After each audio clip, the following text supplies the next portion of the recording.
Furðudýr vikunnar hagamús. Þetta önnur af tveimur músategundum sem lifa á Íslandi, algengum alla Evrópu og vesturhluta Asíu, svona í kringum 10 cm á lengd og stundum kallaða skógarmýs.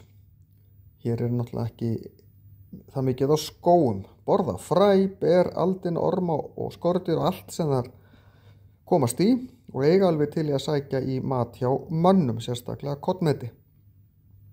Þær helga sér óðals eða merkja með þvægi og reka aðrar mýs af hörku í burtu.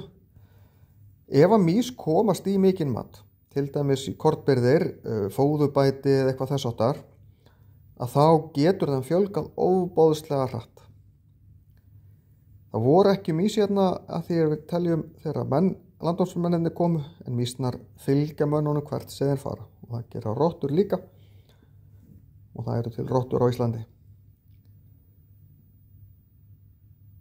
Mýs eru stundum skilgreindir sem meindýr, en það í raun ekki fyrir þær eru komnar inn í hús til okkar. Úti í haga þetta vilddýr og þar eru þær friðaðar, en við megum við þær ef þær eru komnar inn til okkar.